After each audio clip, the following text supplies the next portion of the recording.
খাস করে ভারতবর্ষের মাটিতে অনেক রকম ধর্ম দেখতে পাওয়া যায়। ইহুদি, নাসারা, শিখ, ঈসাই, জৈন, বৌদ্ধ, হিন্দু, বিভিন্ন রকম আলাদা আলাদা লোক আলাদা আলাদা ধর্মের উপরে চলে। কিছু লোকের ধারণা হচ্ছে যে ইসলামের বয়স হচ্ছে মাত্র 1450 বছর, কিন্তু বিরাদর ইসলাম, ইসলামের বয়স 1450 বছর নয়। ইসলামের বয়স হচ্ছে এই পৃথিবীর মাটিতে যখন সর্বপ্রথম মানুষ এসেছে তখনই পৃথিবীতে ইসলাম চলে এসেছে। ইসলামের আখরি নবী জামানা, ইসলামের শেষ নবী জন্মগ্রহণ করেছে কম বেশি 1450 বছর পূর্বে। নচেত ইসলাম কবে এসেছে? হযরত আদম আলাইহিস সালাম, তিনার ধর্মের নাম ইসলাম। শীস আলাইহিস সালাম, তিনার ধর্মের নাম ইসলাম। প্রত্যেক নবীর ধর্মের নাম ইসলাম ছিল। আর ইসলামের শেষ পয়গম্বর আখরি নবী মুহাম্মদ রাসূলুল্লাহর জন্ম 1450 বছর পূর্বে এসেছে। তো 1450 বছর পূর্বে ইসলাম আসেনি, 1450 বছর পূর্বে ইসলামের শেষ নবী এসেছে। জোরে বলুন সুবহানাল্লাহ।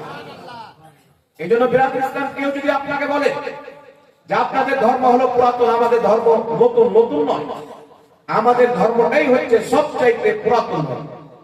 আল্লাহ তাবারাক ওয়া তাআলা হাবিব বলেন এই দুনিয়া হচ্ছে মুসলমানদের জন্য জেলখানা, ওয়া জান্নাতুল লিল কাফিরিন, এবং কাফিরদের জন্য হচ্ছে জান্নাত।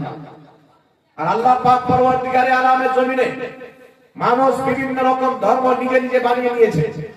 তবে আল্লাহ তাবারাক ওয়া তাআলা যিনি জমিন, আসমান, পাহাড়, পর্বত, নদী, নালা, কুল কায়নাতকে তৈরি করেছে, যে আল্লাহ তাবারাক ওয়া তাআলার হুকুম ব্যতীত আমরা একটা শ্বাস নিতে পারি না, যে আল্লাহ পাকের হুকুম ব্যতীত আমাদের কদম চলে না, আমাদের হাতে হাতে আমরা কর্ম করি, এই হাতের শক্তি আল্লাহর দেওয়া, চোখ দিয়ে আমরা দেখি, এই চোখের জ্যোতি আল্লাহর দেওয়া, ব্রেন দিয়ে আমরা চিন্তা ভাবনা করি, সেই ব্রেন বুদ্ধি হচ্ছে আল্লাহর দেওয়া, পা দিয়ে চলাফেরা করি, এই পায়ের চলাফেরার শক্তি হচ্ছে আল্লাহর দেওয়া। তো বডি তো আমাদের, কিন্তু আমরা নিজেই হচ্ছে আল্লাহ পাকের বান্দা, আল্লাহর গোলাম। আমাদের প্রত্যেকটা জিনিসকে আল্লাহ পাক সৃষ্টি করেছে সেই মহান রব্বুল আলামিনের নিকটে একমাত্র ধর্ম যদি থাকে ওই ধর্মের নাম হচ্ছে ইসলাম ধর্ম। জোরে বলেন সুবহানাল্লাহ। যিনি হিন্দুকে তৈরি করেছে, জৈনকে তৈরি করেছে, খ্রিস্টানকে তৈরি করেছে, ঈসাইকে তৈরি করেছে, যেই রব্বুল আলামিন কুল কায়নাতের মানুষকে তৈরি করেছে, আর সারা পৃথিবীর মানুষকে যে আল্লাহ রিজিক প্রদান করে, সেই মহান রব্বুল আলামিন বলছে ইন্না দীনা ইনদাল্লাহিল ইসলাম, নিশ্চয়ই আল্লাহ পাকের নিকটে একমাত্র মনোনীত ধর্মের নাম হচ্ছে ইসলাম। জোরে বলেন সুবহানাল্লাহ। আল্লাহর শুকরিয়া আদায় করি যে আমরা পৃথিবীর মাটিতে লোকের বানানো ধর্ম মেনে চলি না, স্বয়ং আল্লাহ পাকের দেওয়া ধর্ম ইসলাম মেনে চলি। লোকের বানানো ধর্ম মেনে যারা চলবে তাদের ঠিকানা হবে জাহান্নাম, যারা আল্লাহর দেওয়া ধর্ম মেনে চলবে তাদের ঠিকানা হবে জান্নাত। আর পৃথিবীতে যতই বড় বাদশা হোক, যতই বড় পণ্ডিত হোক, যতই শক্তিশালী হোক, তাকে একদিন মরে আল্লাহর নিকটে হাজির হতে হবে।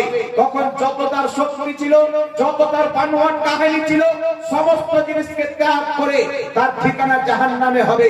আর যারা এই দুনিয়াতে আল্লাহ পাকের পথে চলবে, রাসূলের পথে চলবে, আল্লাহর ওলিদের পথে চলবে, আল্লাহ তাবারাক ওয়া তাআলা তাদেরকে কামিয়াবি দান করবে। তারা কবরও পার হয়ে যাবে, হাসরও পার হয়ে যাবে। জোরে বলুন সুবহানাল্লাহ।